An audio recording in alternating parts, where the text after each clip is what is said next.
Okay, why don't you share some of the things going on? Okay, just stand up, Introduce sit yourself. down. Whatever you want. My name is Silpa. Silpa. S-I-L-P-A.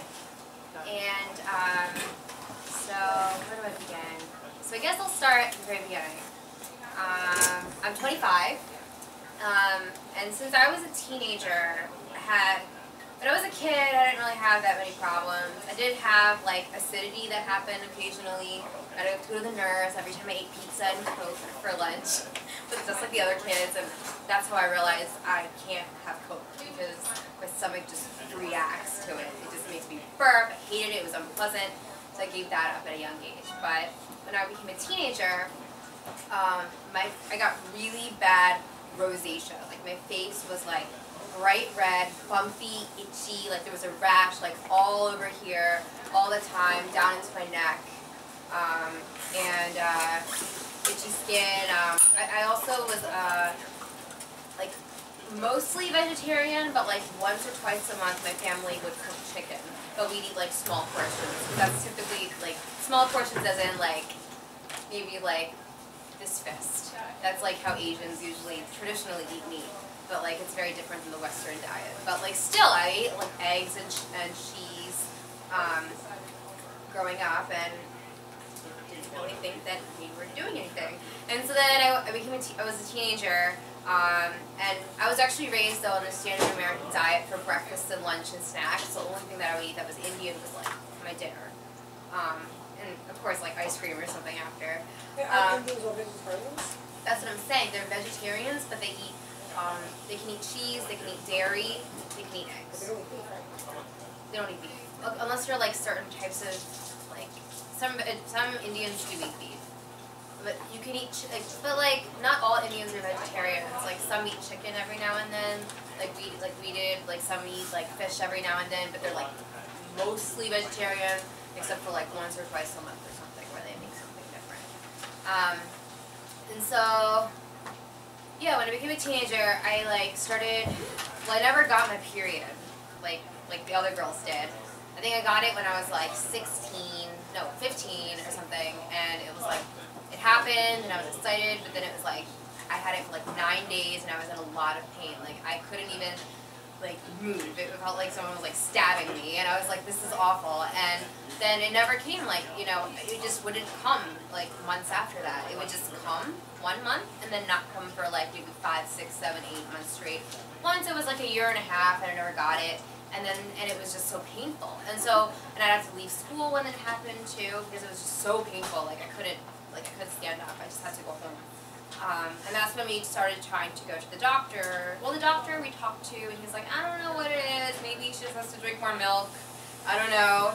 And I tried that. That didn't work. And so eventually I was diagnosed with Polycystic Ovarian syndrome. So the pain was cysts on my ovaries. And so I was put on birth control medication at 16 to regulate my hormones for me.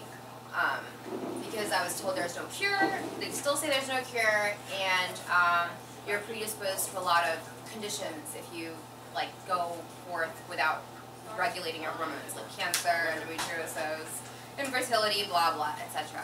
And I was like, okay, I'm 16, this stinks. But I went on the pill, and you know, instantly I was like, oh, my skin is clearing up, it's so soft, it never was soft. The pill is doing so much for me, and everyone's taking it, so it must be fine. And then, like, I was on it through college. In college, I ate a really crappy diet. I was up all night. I've also been a caffeine abuser since I was 13. And I stopped last year. And I became, like, a coffee connoisseur last year. I started making, like, my own espresso shots and all kinds of stuff. Buying, like, Italian coffee, but last year everything just went to like the trash can. I started developing like blood sugar problems where I would eat like oatmeal for breakfast and I would get really dizzy and just like crash, where I'd have to sleep for like 1 to 2 hours. Even if I drank coffee, I would still feel sleepy.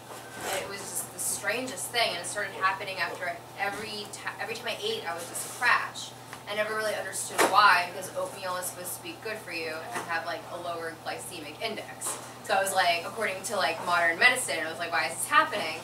And I tried to be vegan last year because my gynecologist, I went to a new guy and he was like, oh, you know, you should really cut out the bad carbs in your diet, but like and eliminate animal protein. And like he told me that to do dietary changes. It's the first time any doctor ever told me to like actually watch what I put in my body. So I tried to go vegan because I saw a bunch of documentaries on how veganism is good for you, and, you know, prevents heart problems, which I was predisposed to, etc. So, and I eliminated processed foods. So month by month, I started cutting back on things, but my problems still persisted. My hair was falling out. I had like no energy.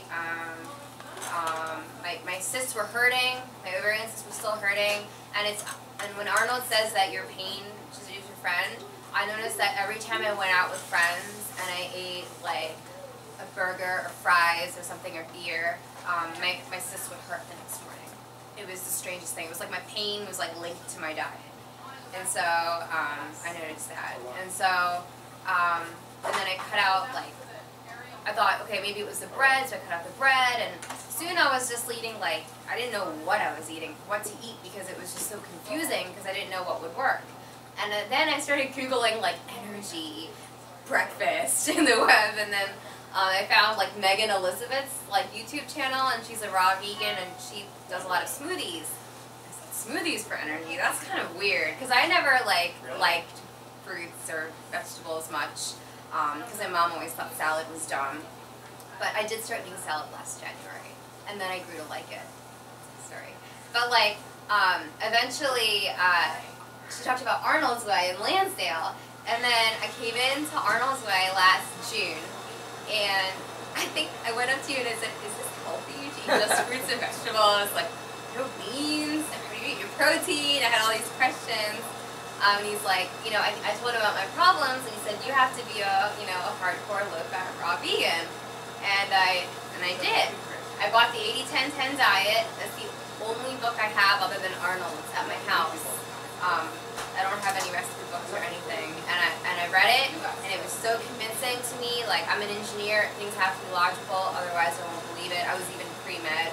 So I jumped right in, and I started immediately.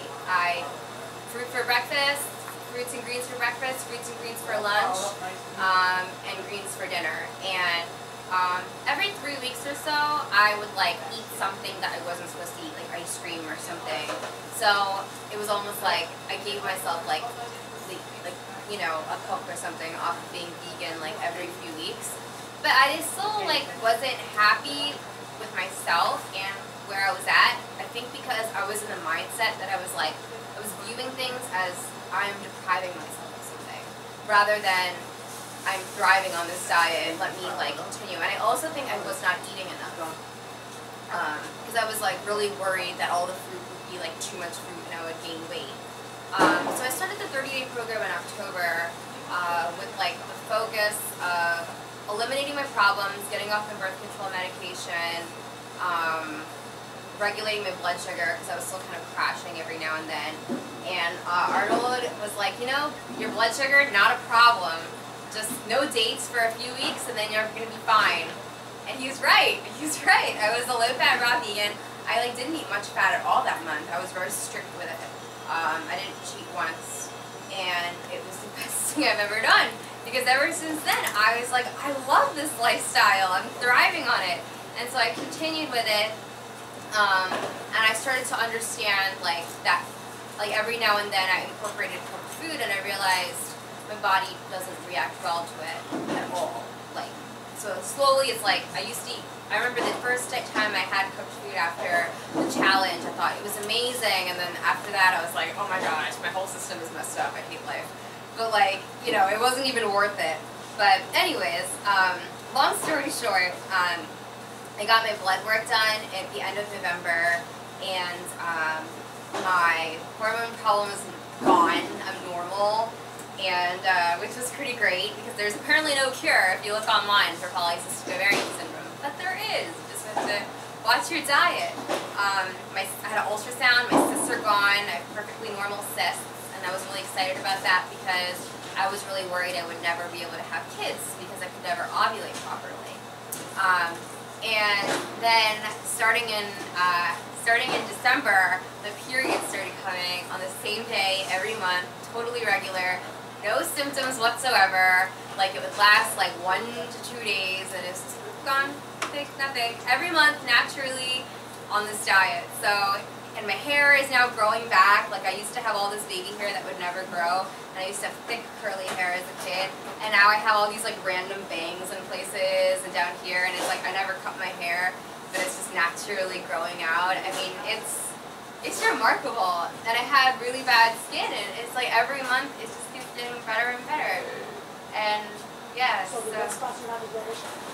my remnants of rosacea. So it was really bad before, but every month it's like shrinking.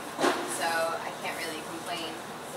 So yeah, and I had all these symptoms from polycystic ovarian syndrome, like darkened skin in certain places, and that's all lightening now. It's like my gene expression is changing just from like the nutrition that I'm putting in my body. So I'm all for this, and I think that at first I was worried about what other people would say, and now I'm just like, you know what, I'm going to lead by example. So I do, and now my friends reach for healthier options.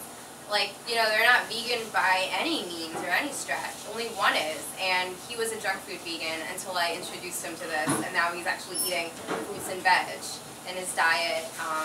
And my other friends are reaching for fruit and veg more often, and you know, they have it's actually, I mean, there are some of my friends that are really skeptical because they're in the medical field, and it's like kind of they feel like it threatens what they know, and you know, that's their loss. But I know this works because I'm proof. Like, I'd be considered like a medical miracle if there was no cure for this disease. But Deanna cured her cysts too. I mean, it's just you manage it through your diet. You eat the right things, and everything just goes away. So I don't know. And I feel like you really have to do it for yourself. And every time I'm out, you know, the temptation sometimes used to be there, not anymore. But I remember when I was fighting the temptation, I kept thinking of Arnold's words. Food is not to nourish. No, food is not to entertain. Food is to nourish. For fuel. And no one else is going to take care of myself other than me. Like, it's like a personal responsibility to yourself. Like, it's like you're investing in yourself with everything that you put in your mouth. So like really, you're only hurting yourself with the choices that you make, and you're only helping yourself with the choices that you make. Because all you've got is yourself. Like, you know, your partner, your kids, whoever it is, it's just, they can't do it. You have to do it for yourself and only yourself. And like do it out of love, and then change will happen. Like, and you can't do it from like a pessimistic standpoint, but you got to do it from like a loving, optimistic standpoint. Because this is an opportunity, not like a deprivation thing. It's an opportunity for thriving, optimum health, weight loss, eliminating disease, you name it. This is a chance. It's like a silver lining, and a lot of people don't even get exposed to this knowledge, and I'm just so grateful that for Arnold and your help. It's just amazing. Oh, I'm so grateful to you, Arnold. You changed my life. Okay, yes, another guest speaker. Yeah. Any questions? You can ask me anything. Oh, you can eat as much as you want. I've eaten 22 bananas in a day before. Actually, no, I've eaten 25 bananas a day before. And you will not gain weight. Actually, if you don't eat enough, you're gonna cheat, and then you're gonna feel bad about it.